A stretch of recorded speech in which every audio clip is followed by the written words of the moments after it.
semuanya, welcome back to Anggi TV, tempat kita santai sambil membahas tentang investasi. Di video kali ini aku mau bahas tentang trading forex abal-abal alias investasi bodong alias penipuan. Karena aku tahu 1-2 minggu yang lalu itu OJK sama Bapeti itu heboh banget nutupin banyak trading platform abal-abal yang biasanya mengatasnamakan forex dan kripto. Nah, kenapa topik ini penting gitu kan buat dibahas? Karena menurut aku para abal-abalers ini itu benar-benar merusak atmosfer investasi yang beneran. Jadi, karena aku juga ngocehin tentang investasi, terutama saham di channel aku, at least aku harus berbuat sesuatu kan untuk ikut menyuarakan lah gitu, untuk bikin topik tentang video ini juga. Dan sebenarnya sebelum video ini aku udah bikin juga video tentang trading platform abal-abal, udah agak lama sih videonya, nah aku kasih list di atas ya. Jadi aku sarankan kamu nonton dua-duanya, video ini sama video yang aku taruh di atas, karena isinya itu beda. Nah, lanjut aja ke video sekarang. Jadi ada 3 hal yang mau aku bahas di video ini gitu. Yang pertama itu adalah trik marketing yang digunakan para abal-abalers ini gitu. Jadi trik marketing yang digunakan itu adalah flexing marketing. Aku terus terang baru tahu istilah flexing marketing itu dari Profesor Renald Kasali. Aku nonton videonya di YouTube juga. Jadi ini aku cantumin di atas karena aku yakin beliau bisa menjelaskan dengan jauh lebih bagus daripada aku, dan pokoknya worth it banget buat kamu tonton. Tapi masa aku nggak jelasin tentang flexing marketing di video ini kan, gitu. Jadi jadi aku akan mencoba menjelaskan gitu ya tentang flexing marketing. Kalau pendapat saya sih ya, flexing marketing itu gampangnya adalah marketing yang ujung-ujungnya itu selalu ngewerin duit depan hidung kamu, depan hidung prospek kita semua orang ini dikewerin pakai duit.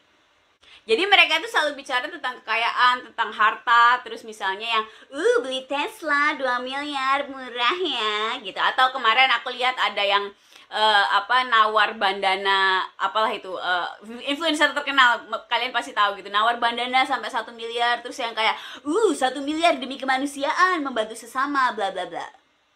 Tentunya sih aku sangat setuju dengan membantu kemanusiaan, dan kalau kamu memang punya rezeki mau ngasih 1 miliar, alhamdulillah, moga-moga direstui oleh Allah Tuhan yang Maha Esa gitu ya, semoga rezekinya diperlancar. Tapi yang jadi masalah, kebaikan yang kayak gini, hal-hal yang sebenarnya positif begini dijadikan untuk trik marketing, untuk menggembar-gemborkan ke orang, mengesankan bahwa nih lo ikut gue dengan cara gue, apapun itu yang mereka tawarin gitu kan di belakangnya. Lu ikut cara gue, nanti lu bakal kayak gue nih, lihat duit gue banyak, gue bisa ngapain aja nih, lihat gue 1 miliar aja gue buang-buang kayak nggak ada harganya. Kira-kira tuh pesan di belakang layarnya tuh sebenarnya seperti itu. Familiar, kamu pasti familiar lah, sering dengar kayak begitu. Tapi itu bukan satu-satunya ciri. Jadi mari kita lanjut ke ciri-ciri nomor 2. Ciri-ciri nomor 2 itu adalah yang jelas mereka itu, jadi para abal-abalers ini itu selalu memanfaatkan 2 hal, yaitu keserakahan kita dan kemalasan kita. Saya ulang, mereka selalu memanfaatkan keserakahan dan kemalasan kita. Caranya gimana? Caranya selalu mereka itu bilang, kamu nggak perlu ngerti apa-apa, pokoknya ikut setor segini, nanti tuh bakal dapat sekian persen sehari, nanti kalau bakal terus berjalan, gak usah ngerti apa-apa, udah ada robotnya canggih, nanti tiap hari kamu profit, bla bla segala macam. Pokoknya hal-hal yang berbau-bau seperti itu. Ini nggak akan terjadi sama saya. Misalnya saya nawarin kamu buka akun RHB, terus saya nawarinnya begini, jadi gini guys, kalian buka aja akun RHB, tinggal buy sell, nanti terus kaya. Yang ada malah saya bakal bilang ke kamu bahwa ini tuh prosesnya panjang banget, kamu harus belajar, jadi datanglah ke sesi edukasi yang aku ajarin, yang sengaja aku bikin buat nasabah. Ini kalau kamu mau lihat linknya ya, aku karena sering bikin edukasi 2 minggu sekali. Nah, jadi kebayang banget kan bedanya antara 2 hal itu. Nah, itu yang perlu kamu aware gitu ya. Jadi kalau kamu memilih sebuah investasi dengan pikiran yang enak, aku gak usah belajar apa-apa, nanti udah ada profit, udah ada yang ngurusin lah, aku tinggal duduk-duduk ongkang-ongkang dapet duit, itu harusnya kamu amat sangat khawatir, karena itu sangat mungkin abal-abal.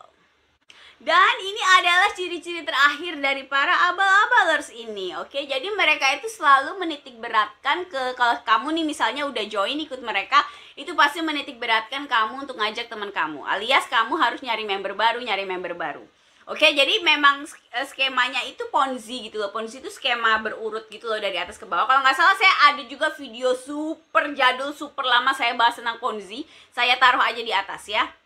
Tapi intinya sih Ponzi itu kayak apa, numpuk gitu lah. Intinya profit dari orang-orang yang sudah bergabung sebelumnya itu dibayar dari uang dari member baru yang baru masuk gitu. Kebayang ya maksudnya? Jadi kalau kenapa kamu kalau gabung langsung disuruh cari orang gabung, suruh cari teman apa, supaya selalu ada uang masuk sehingga mereka bisa membayar profit apapun itu yang mereka janjikan ke member-member sebelumnya. Karena memang sebenarnya ya tradingnya kan bodong ya. Jadi apa, profitnya itu diambil, dibayarin. Kenapa ada jaminan selalu profit dan segala macam, itu dibayarin dari uang anggota baru yang masuk. Sistem ini akan sangat bermasalah dan biasanya breakdown gitu, jadi heboh gitu kan. Itu kalau nggak ada anggota baru yang masuk, itu pasti akan terjadi kekacauan. Karena memang ya kebayangkan nggak ada duit masuk, mereka tetap harus bayar uang untuk member lama ya. Jadi akhirnya biasanya ketahuan deh kalau hype-nya udah selesai, nggak ada member masuk, terus abal-abal ketahuan. Tapi korbannya udah banyak gitu kan. Pertanyaannya, kamu masuk nggak ke salah satu dari korban-korban itu? Aku harap sih kalau kamu nonton video ini sampai ke titik sekarang, itu kamu nggak jadi korban kayak gitu. Karena ya hopefully sih saya berharap kamu sudah lebih cerdas untuk bisa memilih mana investasi yang beneran, yang legal, dan mana yang abal-abal. Nah, hal terakhir nih yang mau aku ngomongin itu adalah salah satu yang bikin orang tuh sering banget tertarik sama mereka itu kan karena return investasinya yang bombastis gitu kan, yang nggak make sense lah ya gitu. Dan sebenarnya saya tahu sangat apa ya, sangat sulit untuk kebanyakan orang untuk kayak punya standarnya, Mbak, sebenarnya return investasi yang real tuh seperti apa sih gitu. Nah, saya selalu bilang kalau ditanya kayak gitu, paling gampang itu dibandingkan dengan deposito. Ini ya, kenapa deposito itu selalu dijadikan kayak tolak ukur. Saya sih sebenarnya sekarang nggak tahu deposito tuh berapa sih sekarang, tapi anggaplah misalnya 5% buat contoh gitu ya. Jadi misalnya deposito tuh 5%. Deposito itu adalah sebuah investasi yang dianggap paling aman ya, tanda kutip, karena hampir nggak ada resikonya gitu. Kenapa 5%? Jadi ini adalah hasil yang payah dalam tanda kutip gitu. Nah, kalau ketika kita ngambil investasi berharap returnnya lebih baik dari deposito, itu berarti resikonya naik. Kira-kira logikanya begitu gitu, antara resiko sama return. Jadi kalau resikonya naik, returnnya tuh juga naik gitu. Nah, naiknya itu biasanya kalau investasi yang cukup agresif itu bisa 2-3 kali deposito.